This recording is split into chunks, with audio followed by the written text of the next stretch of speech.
Say it. I'm gonna say it. I'm gonna stand on it. The shiftiest guy we've ever had with the ball in his hands. Probably the hardest guy to tackle in the one-on-one drill. Wait. If we're talking about making people miss. You know those let's go back. Have you seen those camps? Let's go back. Have you seen another guy? Have you seen those Nike camps? I have. Where they have those one-on-one drills and nobody can tackle you. You're just trying to touch you. In a game of tag, I think I would pick this running back in a game of tag. I'll challenge you. Mark Johnson. That's what we're talking about. Mark Johnson is exactly who we're talking about here at number 27. Let's go. In all honesty, bro, I really believe this. If there was like a game of elusive tag, and we were trying to see who could make people miss the longest, it would be Mark Johnson. Oh, no The doubt. boy had moves on top of moves on top of moves. He had so many moves, he made my daddy mad. Boy, if you just keep running, you'll get a touchdown. You're trying to juke everybody. That's funny. Ain't nobody even there. Ain't nobody there. You just juke yourself. So, Mark Johnson, and the thing about it, Mark is not a tailback. No. Mark is a fullback at this time. Mark Johnson plays fullback, played hated it. fullback, absolutely hated it because he hated had real talent, bro. Like He hated it. hated it. I'll never forget So how you much. played with Mark for 2 years. So how was it? Running back or Probably something. 155 Right. or 60 pounds. And I'm like, what is he supposed to be doing? And the first splash you see of Mark Johnson was the second game of the season in West Monroe. We're playing the number one ranked team in Louisiana. And Chris Ivory he's out the game, and they have to put Mark Johnson in. Right. And I think right then King was like, you know what? Let's see what he got. Let's see what he got. Let's see what the kid got. Everybody knows that, it's either going to Chris or Vandrell. Now that Chris is out, it's clear now they going to Vandrell. Yeah. He gives the ball to Mark Johnson, and his first carry that he had, I think he went for not far, 15 yards. But it was just that It's little a pace though, right? Because when we run the triple option, and that was the veer dive is a big part of what we did in the early 2000s. We'll still get in and do it a little bit, maybe 2 or 3 times a game now, but back then it was 2 or 3 times a quarter. Right, like it's coming at you. And Chris Ivory, don't get me wrong, probably could be one of the fastest on the team. Yeah. It's a different pace when Mark gets the ball. It's not 4.3 speed by any means, but he accelerates so fast and gets to his top speed by that second step. Yeah, right. And then on top of that, the boy was Reggie Bush in high school Oh as my far God. as the moves go.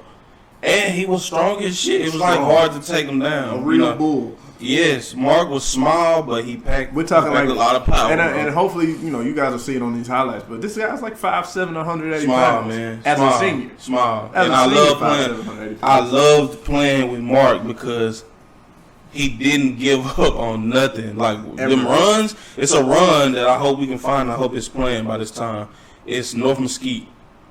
Mark, he. By himself, I feel like he got this first down. Mark goes in, jukes like 3 people, jumps back, jukes 2 more people, runs around, jukes another guy, and he somehow scrambles for the first down. I can remember being on that sideline, and I'm just yelling, like, oh my God, because I couldn't believe he did that. And then another game in Mesquite, he breaks through the line, and it's only him and one other defender, and he gives him and he falls to the ground. I'm hoping that we have all these highlights so people can see. So Mark is 15 rushing touchdowns in his career, which is, it doesn't sound tremendous, but remember he's playing fullback. Right. And then another 3 receptions caught, so 18 total touchdowns in his career.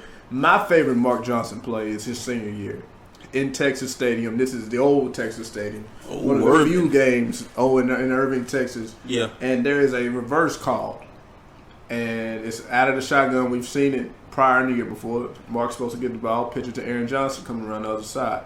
Mark says, I think I want to keep it this time. Yeah. So he gets the handoff, acts like he's getting ready to pitch the ball to head, and then kind of cuts in between the guard and tackle, and then goes to the house and scores a touchdown on it. So that's my favorite play about Mark Johnson, not because he broke the rules and didn't do what the coach told him to do, but it was that important to him. Yeah. He wanted to score. Yeah, put the ball in my hands, coach. I don't want to give it to nobody else. It's not that I don't believe Aaron will do something good on this play, but I believe in myself. And I got the ball in my hand. It's my senior year, and what you gonna do? You gonna bench me? Right. Because I'm finna go score. And I don't know if Mark knew what he was gonna do beforehand. I don't know if he had it in his mind. Shit, knowing Mark, and like being around Mark in the last couple of years, I'm probably thinking in his mind. As soon as he heard that, I'm like, shit, I'm keeping this. Shit, man. Well, they give me the ball. I'm gonna take this over to the house. That's what that. And the thing about Mark, 9 times out of 10, if he says something like that, he gonna do it. He gonna do it. Mark is he's the toughest. He's his own toughest critic. Yeah. I'll never forget Dallas Carter. I want to say it was Carter. He had a few fumbles, and he was so mad after the game. He was like, "Man, if I fumble next game, bro, I'm turning my shit in. Like that's just not me. That's trash, bro." He was like, "I don't know what the hell." Like he was so mad at himself. And the next game, if you watch the Luffy game, it was like they couldn't tackle him. It's like he had some type of grease on him. He breaking tackles. He's making big plays. Scored a touchdown, even though we got our ass smacked on national TV. Mark Johnson was the most controversial thing about Mark is, of course, his sophomore year. Oh yeah.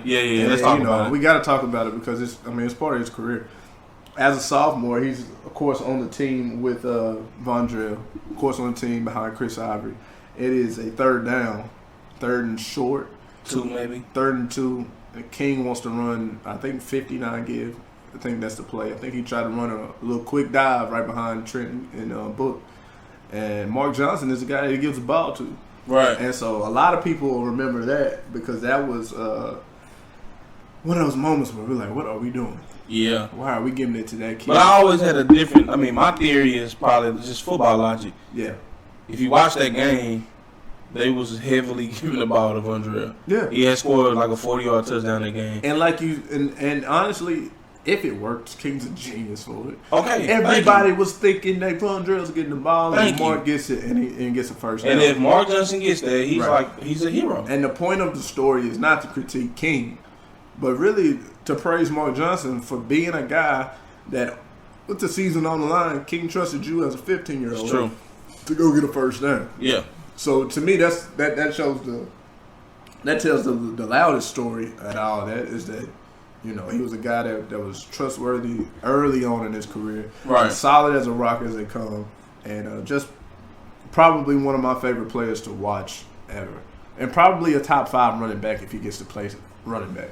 Oh hell yeah! He went off in SAU. Has the record. Has the record at school record for rushing yards. That says in Arkansas. It says a lot. So he is that guy.